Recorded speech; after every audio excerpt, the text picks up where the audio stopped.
Hey guys, good morning. Welcome to the Vikrant Academy. So आज जो हम discuss करने वाले हैं, basically this is the fourth lecture of the salient features of Indian Constitution. And today we are going to discuss a very important topic of Indian polity.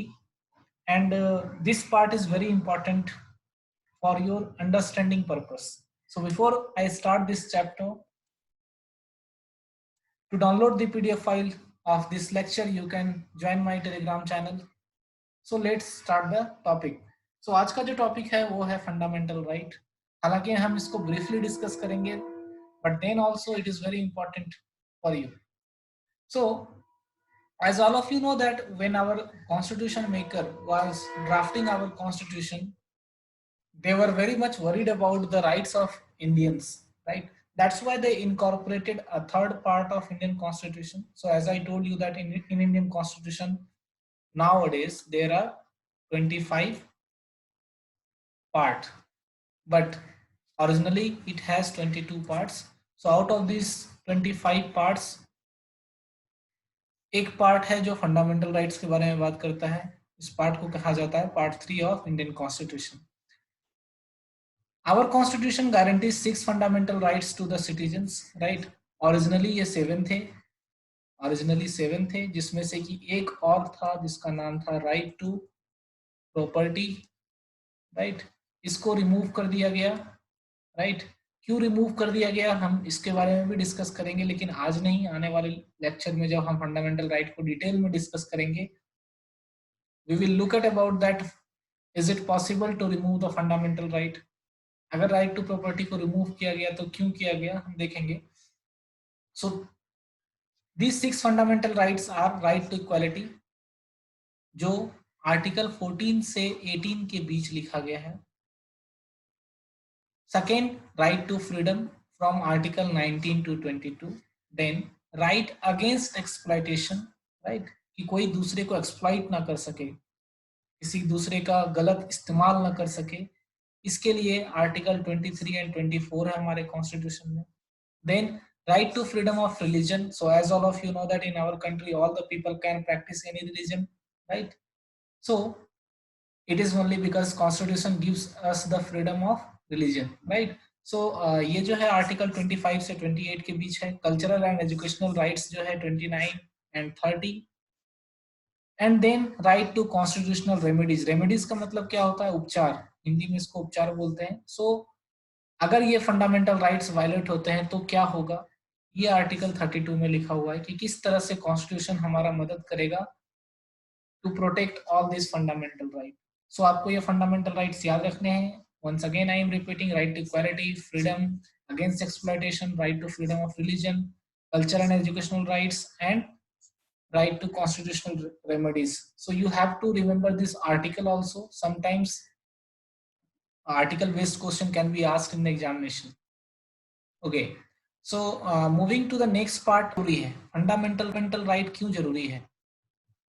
So as all of you know that fundamental right gives us a basic protection which is very much necessary for the development of one person, right? देखो fundamental right जो है it promote the political democracy. What is the meaning of political democracy? Political democracy means each and every person is equal, right, in all the sphere, right. Everybody have same you can say status in our society. So ये जो है हमारे political democracy को promote करता है. Then it also act as restriction on the power of executive. ये हमारे जो एग्जीक्यूटिव हैं या फिर जो लेजिस्लेचर है, इनके किसी भी तरह के गलत डिसीजन को ये रोकती है, right. For example the executive of India, that is the prime minister. जो हमारे प्राइम मिनिस्टर हैं या चीफ मिनिस्टर हैं या फिर कोई भी मिनिस्टर है, हम लोगों ने इनको चुन के भेजा है. क्या वो कुछ भी कर सकते हैं? No, they cannot do anything whatever they want. Why? Because this fundamental right says that कोई भी लॉ अगर फंडामेंटल राइट के अगेंस्ट जाती है that will be invalid. ठीक है, चाहे वो लॉ लेजिस्लेचर ने पास किया हो या फिर वो ऑर्डर किसी एग्जीक्यूटिव ने पास किया हो, right. So basically it protect us from the arbitrary law. Arbitrary का मतलब वैसा लॉ जो गलत है, ठीक है, इससे हमें प्रोटेक्ट करता है, right. Then it is justifiable in nature, that means if this fundamental right got violated, अगर आपका ये फंडामेंटल राइट वायलेट हो जाता है, अगर आपको राइट टू इक्वालिटी नहीं मिलती है या राइट टू फ्रीडम नहीं मिलता है, अगर आपको रिलीजन प्रैक्टिस करने की फ्रीडम नहीं मिलती है, कोई आपको रिलीजन प्रैक्टिस करने से रोक रहा है, then you can directly go to the Supreme Court, right, for getting justice. So this is justiciable in nature, ठीक है, इसके अगर ये वायलेट होता है तो आप कोर्ट जा सकते हो, right. So this was the part third. अभी हम आते हैं next, it is also very important part of our constitution, right. This is part four which talks about the directive principles of state policy. So you can say here directive, directive का मतलब ही होता है direction, right, थोड़ा सा similar हो रहा है direction. So direction किसको? टू स्टेट, राइट, स्टेट मतलब गवर्नमेंट को।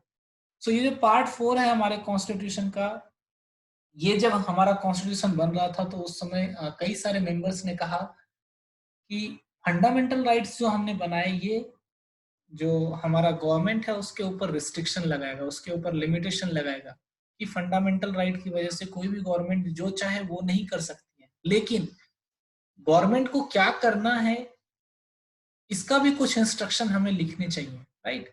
सो गवर्नमेंट को क्या करना है, ठीक है, किस तरह के पॉलिसीज एंड प्रोग्राम बनाने हैं, इस चीज को बताने के लिए directive principles of state policy लिखा गया था।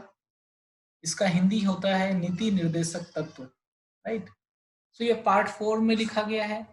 ये क्यों लिखा गया है? To promote social and economic democracy. Social and economic democracy का क्या मतलब होता है कि हर एक इंसान को इकोनॉमिकली, इसमें फॉर एग्जांपल एक प्रोविजन लिखा हुआ है कि government should promote the equal distribution of income. इसका मतलब है कि गवर्नमेंट को ये कोशिश करनी चाहिए कि सभी लोगों को इकोनॉमिक अपॉर्चुनिटी मिले और लोगों के बीच ज्यादा डिफरेंस ना हो। ऐसा नहीं कि कुछ लोग बहुत ज्यादा अमीर हो गए, कुछ लोग बहुत ज्यादा गरीब हो गए, राइट, ठीक है। तो गवर्नमेंट को कुछ ऐसा काम करना चाहिए जिससे कि जो हमारे इकोनॉमिक कंडीशन है लोगों का, राइट, उनके बीच की दूरियां कम हो सके, राइट, ठीक है। उसी तरह सोशल डेमोक्रेसी प्रमोट करना भी इसका आइडियल है, right. It seeks to establish a welfare state. What is the meaning of welfare state? देखो, जो हमारी कंट्री की पॉलिटी है, ठीक है, इसमें कॉन्स्टिट्यूशन ने हमें सब कुछ दिया है, राइट टू वोट दिया है हमें, यू कैन से कि इक्वालिटी दी है, फ्रीडम दिया है, फ्रीडम ऑफ रिलीजन दिया है, एजुकेशनल एंड कल्चरल राइट्स दिया है। लेकिन इससे भी ज्यादा कुछ हमें चाहिए। क्या चाहिए हमारे कंट्री में? फॉर एग्जाम्पल, सिर्फ इक्वालिटी देने से काम नहीं चलेगा, हमें एक ऐसा सोसाइटी बनाना है जहां पर कि कोई भूख से ना मरे, कोई पुअर ना हो, राइट और नॉट, ठीक है। सो इसको हम किस में काउंट करेंगे? वेलफेयर स्टेट में काउंट काउंट करेंगे, राइट और नॉट। हमारे कंट्री में ट्रांसपोर्टेशन सिस्टम अच्छा होना चाहिए, रोडवेज रेलवेज अच्छा होना चाहिए, इसको हम किस में काउंट करेंगे? वेलफेयर स्टेट में काउंट करेंगे। या फिर अगर अभी ये कह दिया जाए कि जो लोग बेरोजगार हैं, those people who are not getting job, right, उनको सरकार क्या करेगी? कुछ भत्ता देगी। भत्ता मतलब यू कैन से कुछ पैसे देगी, ठीक है, बेरोजगारी भत्ता जिसको बोलते हैं। मतलब कि अगर आप कुछ काम नहीं कर रहे तो सरकार आपको मंथली 10,000 रुपीज देगी।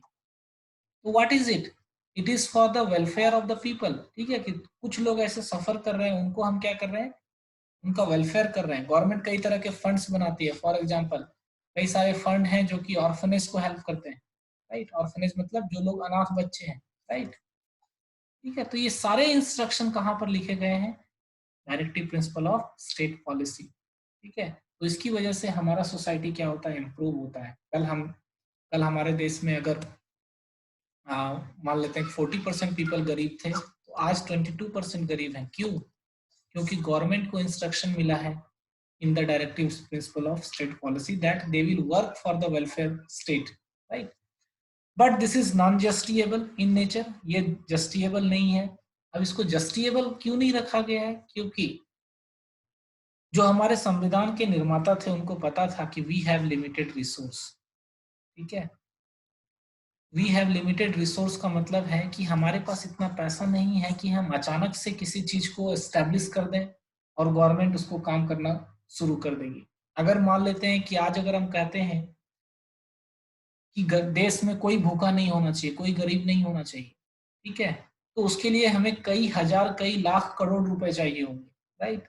सो इतना पैसा गवर्नमेंट के पास अभी नहीं है, राइट। तो गवर्नमेंट क्या कर रही है, government is trying to do, government poverty को रिमूव करने का कोशिश कर रही है, धीरे धीरे धीरे धीरे। इन लॉन्ग टर्म ये कंप्लीट हो जाएगा, राइट, ठीक है। अगर इसको जस्टिएबल बनाया गया होता तो क्या होता, ये लीगली बाइंडिंग हो जाता गवर्नमेंट के ऊपर कि नहीं, आपको पॉवर्टी रिमूव करना ही है हमारे कंट्री से, राइट। सो दैट्स व्हाई हमारा जो कॉन्स्टिट्यूशन मेकर है इसको नॉन जस्टिएबल रखा, राइट।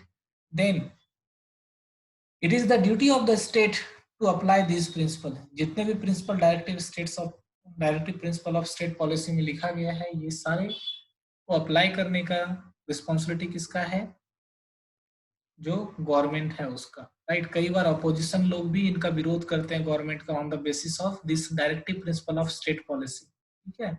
अपोजिशन का भी कहना है कि directive principle of state policy में ये सारी बातें लिखी हुई है, क्या आप उसको फॉलो कर रहे हो, क्या आपने अपने मैनिफेस्टो में ये सारे प्रोग्राम्स रखे हैं, ठीक है। अगर नहीं रखे हैं तो आपको अपोजिशन झेलना पड़ेगा, right. So this is how this DPSP help.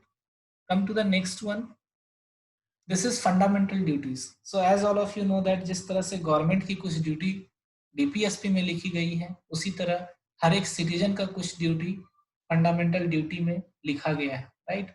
सो ये ओरिजिनली नहीं था, 42nd अमेंडमेंट एक्ट जो कि 1976 में हुआ था under the Indira Gandhi government, Congress में जो प्राइम मिनिस्टर थी इंदिरा गांधी, उसके अंडर में ये अमेंडमेंट हुआ था, 42nd कॉन्स्टिट्यूशनल अमेंडमेंट।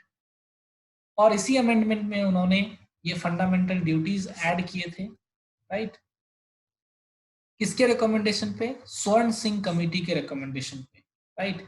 सो इस 42nd अमेंडमेंट एक्ट को, कॉन्स्टिट्यूशनल अमेंडमेंट एक्ट को मिनी कॉन्स्टिट्यूशन भी बोला जाता है, क्योंकि इसमें कई सारी चीजें को ऐड की गई थी, राइट।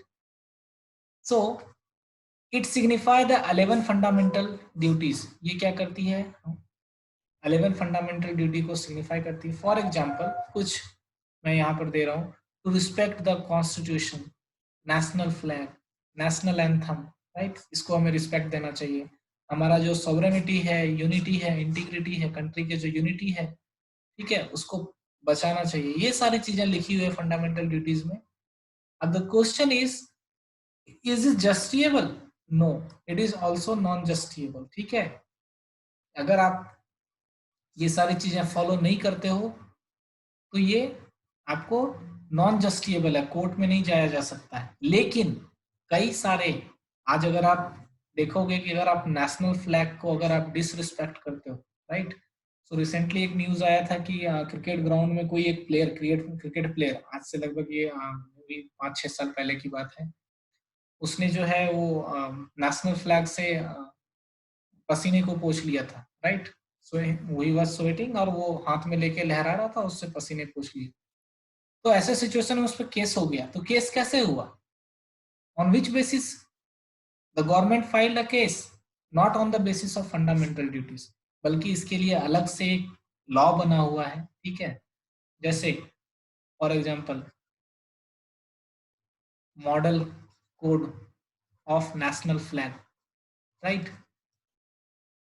इसमें प्रोविजन लिखा हुआ है किसके बारे में, अगर आप नेशनल फ्लैग को डिसरिस्पेक्ट करते हो या फिर नेशनल एंथम को डिसरिस्पेक्ट करते हो, तो इन सारी जगह पर ये प्रोविजन लिखा हुआ है कि कितने दिनों का सजा होगा, कितना पनिशमेंट मिलेगा। फंडामेंटल ड्यूटीज में कोई पनिशमेंट नहीं लिखा हुआ है और ना ही इसको कोर्ट में ले जाके इसका जस्टिस हो सकता है, right. So come to the next one, this is a secular state. What is the meaning of secular state? Simply any state which does not uphold any particular religion as the official religion, ठीक है। सो हमारे country का कोई भी official religion नहीं है, that's why India is a secular state, right. So how we can consider that Indian constitution is secular? देखो कुछ प्रोविजंस हैं जो बताते हैं कि इंडिया का जो कॉन्स्टिट्यूशन है वो सेक्युलर है। जैसे प्रियम्बल में एक वर्ड लिखा हुआ है सेक्युलर, राइट, जिसको कि 42nd अमेंडमेंट में ऐड किया गया था। देन प्रियम्बल में ये लिखा हुआ है, ठीक है, कि हर इंडियन के बिलीफ, फेथ और वर्शिप, ठीक है, जो भी वो चाहे वो फॉलो कर सकते हैं, ठीक है। जो गवर्नमेंट है वो डिस्क्रिमिनेट नहीं करेगी किसी भी सिटीजन को, right, on the basis of religion, ये आर्टिकल 15 में लिखा हुआ है। तो ये सारे क्या क्या मतलब है, these all are showing the secular characteristics of Indian constitution, right. Okay, so as all of you know that आज की डेट में इंडिया में कई सारे रिलीजन के लोग रह रहे हैं, राइट। ओके, अब देखेंगे थोड़ा सा, इसमें देखेंगे कि what is the difference between Indian and western secularism, ठीक है। इंडिया का जो सेक्युलरिज्म है और अमेरिका का जो सेक्युलरिज्म है, अमेरिका भी एक ऐसी कंट्री है या फिर वेस्टर्न कंट्री में भी कई सारे ऐसे कंट्री हैं जो अपने आप को सेक्युलर मानती है, वहां पर भी कोई ऑफिशियल रिलीजन नहीं है। क्या डिफरेंस है इंडिया और वेस्टर्न में? देखो, जो वेस्टर्न कंट्री है वो एक कंप्लीट सेपरेशन बना के रखती है रिलीजन से। कंप्लीट सेपरेशन का मतलब है कोई इंटरफेरेंस नहीं, ठीक है। जो वहाँ की गवर्नमेंट है वो रिलीजन में किसी तरह का कोई इंटरफेरेंस नहीं करती है। ये क्या है, निगेटिव कॉन्सेप्ट ऑफ सेकुलरिज्म है। मतलब स्टेट, मतलब गवर्नमेंट कोई भी इंटरवेंट नहीं करेगी रिलीजन के साथ। लेकिन जो इंडियन सेकुलरिज्म है ये क्या बोलता है कि हर एक रिलीजन को इक्वली रिस्पेक्ट मिलेगा और हर एक रिलीजन को इक्वली प्रोटेक्ट करेगी। कौन? गवर्नमेंट। गवर्नमेंट सभी को इक्वल रिस्पेक्ट देगी, हर एक रिलीजन को, और गवर्नमेंट सभी रिलीजन को इक्वली प्रमोट भी करेगी, right. So this is positive concept of secularism, ठीक है। यहाँ पर क्या बोल रहा है, नहीं करेंगे, we will not interfere in the matters of religion. लेकिन यहाँ पर करें, क्या कह रहा है, yes we will interfere but in positive way. क्या positive way? we will give respect to all the religion and we will also protect all the religion, ठीक है। so यहाँ पर ऐसा कुछ नहीं है, ठीक है। so यही डिफरेंस है दोनों के बीच, ठीक है। so आज के लिए इतना ही रहने देते हैं। Thank you, have a nice day.